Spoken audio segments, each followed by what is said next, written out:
and liberty and justice for all. Thank you. We got like 3 motions to approve minutes from 3 meetings last week. Chair, I'll make a motion to approve the meeting minutes for December 16th, 2025, special meeting minutes for December 19th, 2025, special meeting minutes for December 19th, 2025. I'll second that. All those in favor say aye. Aye. Those opposed, nay. The ayes have it. The motion passes. Anything to add or? Staff has nothing. Nothing to add or? Okay, Amanda, would you please play the public comment? We have someone here. Go ahead. The purpose of the public comment period is to give the audience an opportunity to provide comments to commissioners regarding agenda items or other topics. It is an official on-the-record communication geared toward giving information and opinions to consider in the decision-making process. While the commissioners welcome hearing from you, please note that the public comment period is not an opportunity for dialogue with commissioners or for posing questions with the expectation of an immediate answer. Many questions require an opportunity for information gathering and deliberation. For this reason, the commissioners will accept comments, but will not directly respond to comments, questions, or concerns raised during the public comment period. Audience members who wish to speak should raise your hand to be called upon by the chairman, or virtual participants use the raise hand feature. Come to the podium, or virtual participants unmute your microphone when called upon.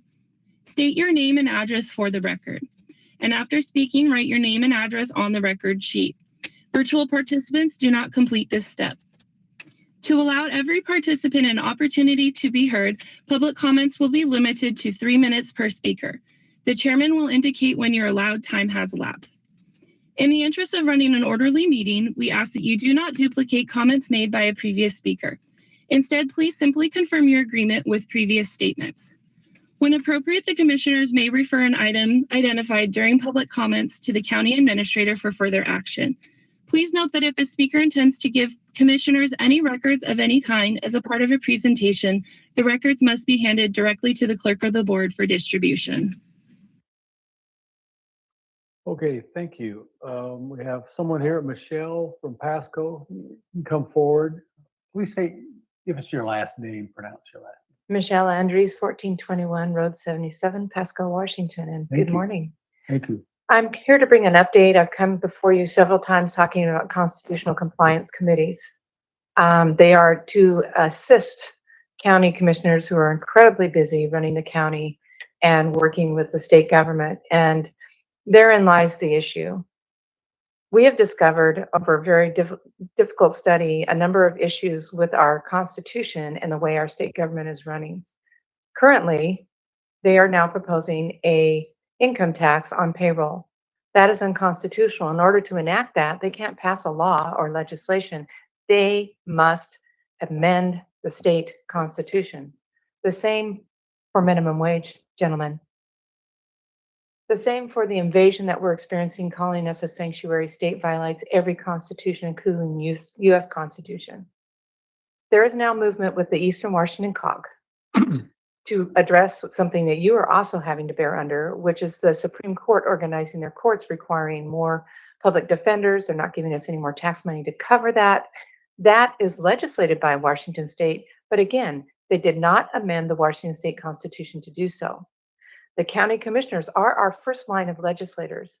In the enabling documents, when we became a state out of a territory, said we actually practice common law. There was no declaration to any other law, but we find ourselves under civil law, which is another violation. So furthermore, the counties are the ones that tell the representatives to go work stuff out on a statewide issue, whether it's water or treaties, like a treaty with Canada on carbon credits, which is only the United States can negotiate, another violation of the U.S. Constitution, or the commerce law that has been violated with a medical alliance with Hawaii, California, and Oregon. Gentlemen, you are our first line of defense, and there is now a First Amendment which is protected. You are protected to redress grievances and restore us to constitutional compliance.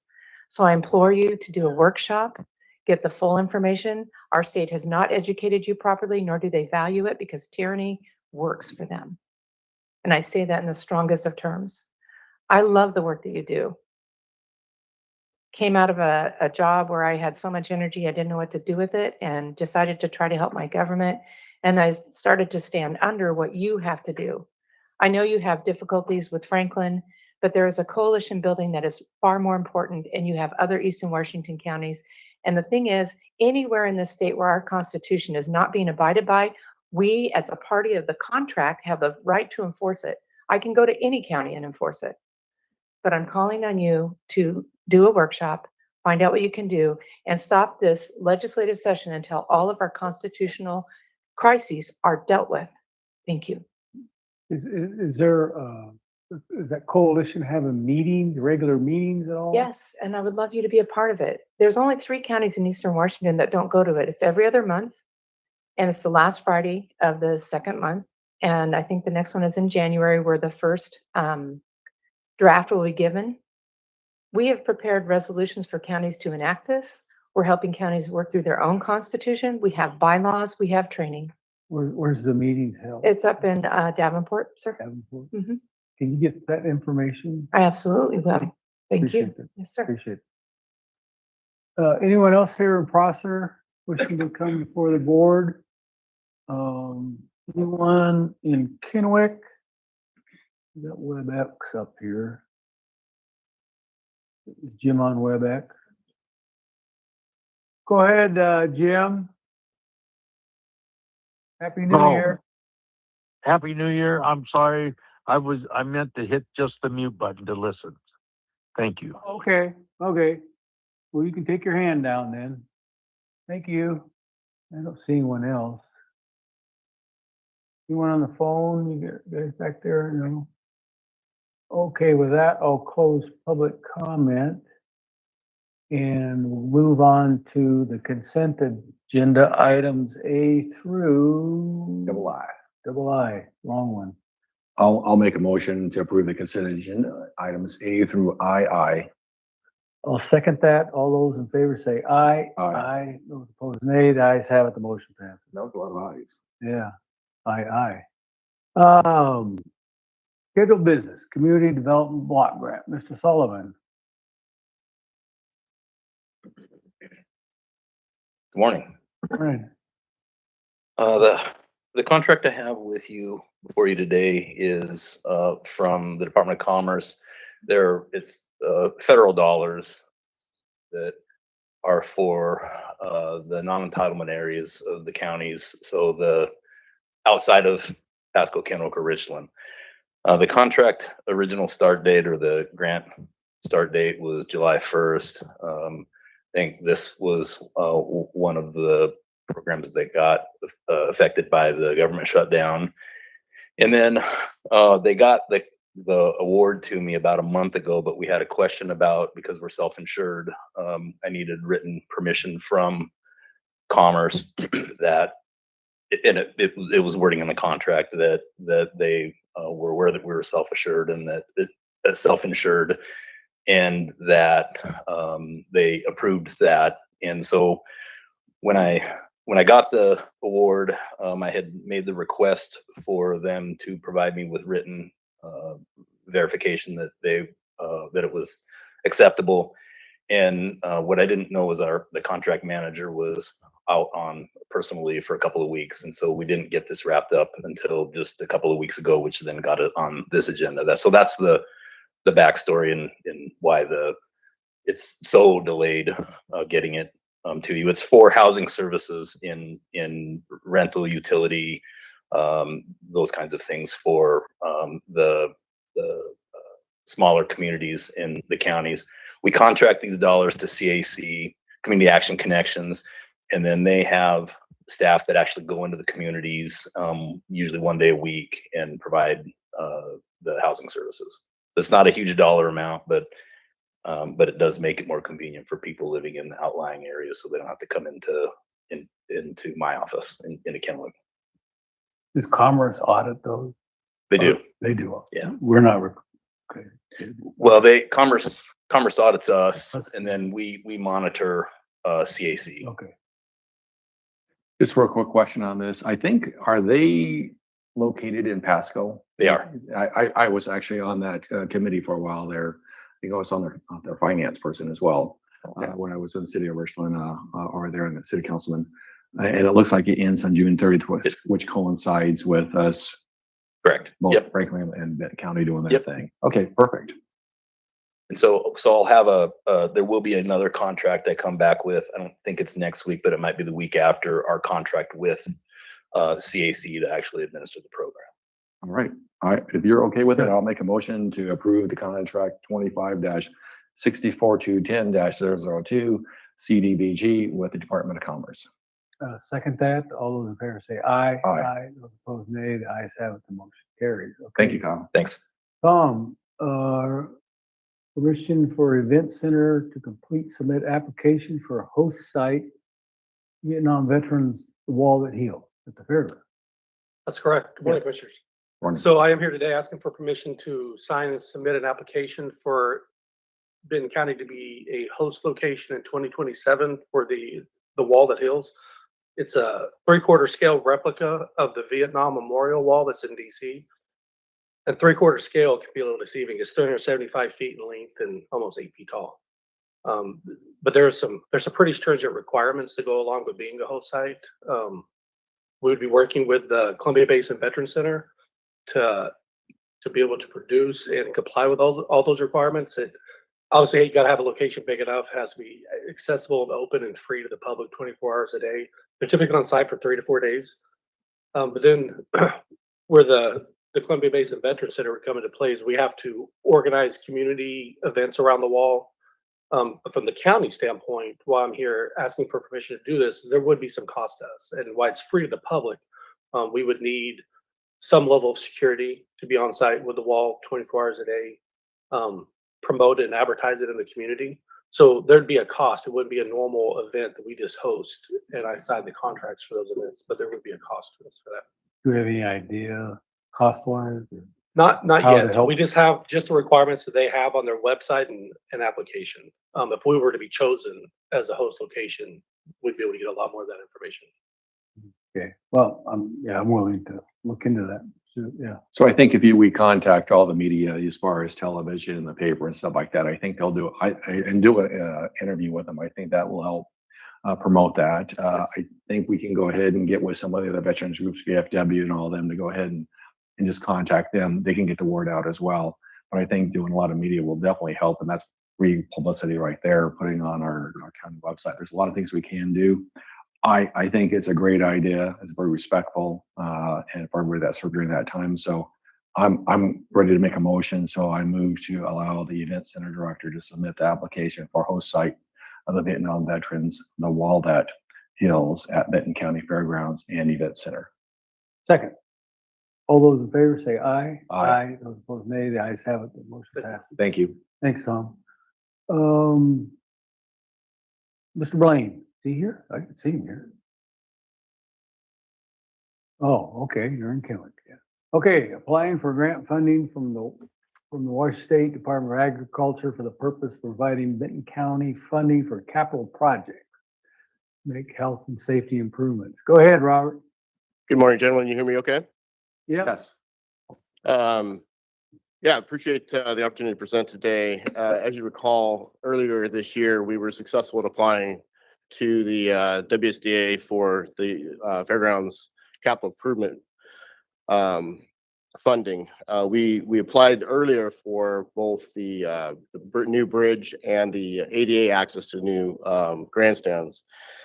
In early December, the Fairs Group reached back out and had 2 additional opportunities for grant funding. And so we've been working this last month to put together both an application for replacing the existing lighting on site and also funding to participate in the new arena fence. And so today I'm asking for permission to move that forward to submit the application and to sign. Any questions? No, Robert, every time I see you, I just think money, because it's always a lot of money. So when you apply for grants, I'm glad that you go ahead and do that. That makes me very happy, because once again, you're an expensive department. So, but a needed one. So I appreciate you applying for the grant funding. It'll go a long ways and help us here in the county for sure. So it's a good thing. I agree. Do you have a motion? I do. I move to approve I move to approve the Benton County Capital Department to apply for grant funding from the Washington State Department of Agriculture to make health and safety improvements. I'll second that. All those in favor say aye. Aye. Those opposed, nay. The ayes have it. The motion passes. Thank you, gentlemen. sir. Thank you, Robert. Okay, next, policy on real property management. Good morning, Commissioners. Morning. We actually have two policies, so I'll kind of discuss them both at the same time. So right now, we have adopted policies on real property and personal property management. Those are currently under one resolution. Those policies are a little over 15 years old, and so they're out of date and need to be updated. To be with current practices, we use a lot more online tools now. Some of the advertising requirements that were in the old policies were a little bit expensive. If we had the items valued over a certain amount, we had to pull a business advertisement in the newspaper. It's about 5 times the cost of a legal advertisement. And we don't see a lot of traffic generated from that to go towards our auctions and things. In fact, our auctions do pretty well since we've started using public surplus. We get a lot of traction just through that. So we'd like to make some changes to the policy to update it to more current technology use, the processes that we currently follow with different online forums and things like that, change those advertising requirements to make it more cost effective and be better in line with what makes sense for the county. And then we're putting a lot more, I think one of the major changes is we're changing the personal property manager, which is currently the county auditor. We'll be changing that to the deputy county administrator and running that through the commissioner's office. That makes more sense now. Back when these policies were drafted, it made sense to have the auditor do that. But the commissioners have control and care of county property. And so it makes sense now for that to reside in the commissioner's office. So any questions that the board has? No, I don't have any. No, it just puts more work on you. Yep. 'Cause you're the deputy Well, county it puts more administrator. work on Nicole. She does most of the work. And so There you go. and she does a great job with it. So I'm very pro this. I think you're exactly right, Matt, that this needs to be moved over to the board of commissioners, and I appreciate you and Nicole taking this on. It needs to be updated. I'm very pro. Like I said, I've read through this. I think you know how I feel. So this is an easy one for me. I'll make a motion to approve the policy of real property management as presented and amid resolution 07-752. I'll second that. All those in favor say aye. Aye. Those opposed, nay. The ayes have it. The motion passes. And then the next one is I move to approve the policy on personal property management as presented. I'll second that. All those in favor say aye. Aye. Aye. Those opposed, nay. The ayes have it. The motion passes. thank you, gentlemen. Thank you. Other business. Robert? No, I wish everybody a happy New Year's. I know we won't have another commissioner meeting until next year. Like I said, we have a lot of different collaborations going on. It's been a very good year for Benton County. We have collaborations with Prosser. Several of them. We actually may have another one going on here relatively soon from a potential police department. Benton City, we had collaborations with Benton City. We moved, Greg went, economic development, our economic development manager went ahead and gave them extra time to go ahead and bring a plan forward, which will help Benton City with their tax base, along with, I think, other items as well with infrastructure. Same thing with the Port of Benton, Port of Kennewick, Richland, and Kennewick as well. So we're doing everything we need to do. And I think as we're pivoting and we're increasing from good, better to best our policies in our financial management, we will be a good year next year. We'll have a few challenges like everybody else, but I think we're being proactive versus reactive, which is a positive things. There will be some changes, and I think we're going to have to pivot a little bit with some of our relationships with other entities as well, and those will be changed. I am going to be an advocate, so I'm going to be a pain on your side, Commissioner Dillon, a little bit. Well, I'm not the chairman. You're the new chairman. I'm going to be. So I think it's a reverse situation now. That's true. But anyway, we will, I'm excited for next year. I think Benton County will once again go from good, better, and best. We'll keep on raising the bar and moving forward. I know legislation starts as you were, starts next year. And I know I'll be up there in Olympia a few times with a legislative steering committee and giving all those, as you said, Michelle, talking points, because I guarantee you, just like us, we're here locally. So we understand roads, we understand economic development, we understand all the different things it takes to go ahead and run a city or a county. And our state legislators may have experience in one or two different items, but we bring all those items forward to give them talking points, and they need to use their influence to go ahead and get other state legislators and other senators on board, so we can make some really good moves, which moves the needle for all of us here locally and with the state. So I appreciate that. Everybody, happy New Year. Well, it's kind of echo what you say. I appreciate the other two commissioners. I think you made me be chair 2 years in a row, because you want to be chair next year. I get that. That's fine. But yeah, but I appreciate the other two commissioners and all that we've been able to accomplish this year. I'm looking forward to with the recovery center opening up here in a month or two. All the work that the staff has been done on that, especially Matt and our partners with the coalition. I just got an email that they got another sizable, another $60,000 grant or something for the center. So that's great. So yeah, Benton County's been doing pretty well. We got a great staff, good team, and forward looking. There's maybe some dark clouds on the horizon in a few years come the budget on things that the legislature has mandated for us. But you know, we're pretty responsible with the taxpayers' money, and that's helped us through all these times. I mean, certainly we do have that golden goose out there north, but you know, it certainly helped us a lot. But finally, to see that thing, finally the low level start operating, thought that would never happen in my lifetime, but they got it going. You know, we had time to meet with the new secretary and EM one here in the last few weeks. That's good. They're from the business sector. They understand energy and what it takes to get something done, and they're moving forward. So I mean, it's been a good year, I think, overall, especially for Benton County and the residents of Benton County. I know, you know, I want to thank the two commissioners. Christmas Eve, Commissioner Alvarez and myself, we delivered some buckets of chicken, some sub sandwiches, A lot of sandwiches, and chips and everything to the correctional staff for them having to work on Christmas Eve and Christmas Day. So we really appreciate the job that they do for us, and it was fun taking that food to them. We lost I just saw an email yesterday, and I can't remember the gentleman's name. We lost a longtime park board member. I think his fifth round. What was his name? Yeah, Robin. You know, succumbed to, I think it's like his fifth time with cancer. Bless his heart. But he was a longtime park board member. Really cared about Twin Rivers and such. But it was a good year. It's good to end on our next meeting. Next week is the first meeting, and you're the chair.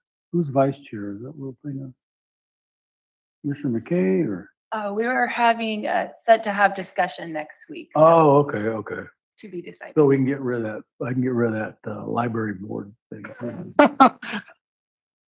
Yeah, I think I actually what you did is you put me on that last year, and I didn't even know that until you put that one under the radar. Yeah. Well, Yeah. Maybe you get it back. keep it. But real quick, just to echo one go ahead, thing, go I'd ahead. rather go ahead and say this real Yeah. quick. I appreciate working with both commissioners. I appreciate you stepping up to the plate and being the chair in the last 2 years. I have learned a lot from you. I learned a lot of history, a lot of things that I wouldn't even, you know, I try to do my homework, but you've educated me on a few items as well. So I appreciate your time and your knowledge and stuff like that. So once again, congratulations, and appreciate you being the chair the last 2 years. Thank you. Appreciate all the other electeds too. Do you have anything, Josie, to say? Mr. Spencer? Happy New Year, Mr. Sheriff? No? Okay. Anything from administration? No? With that, we do have one executive session. Who's leading that? Carly is. How many? 5 minutes? We have an executive session to review the qualification of the applicant for public employment, I should say. It's now 9:25. So we're at ease.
Thank you. Thank you. I try to avoid that. Okay, we're back out of executive session 9:31. I had the vent in there about another county, but that wasn't part, that was kind of part of the business, I guess, yeah. Let's sing. Oh, anyway, so, with that, no decisions were made. You have a motion, please? I do have a motion. I move to approve the salary request form for Amy Anderson as presented. I'll second that. All those in favor say aye. Aye. Those opposed, nay. The ayes have it. The motion carries. Okay, everyone have a happy new year. Be safe, and the meeting adjourned.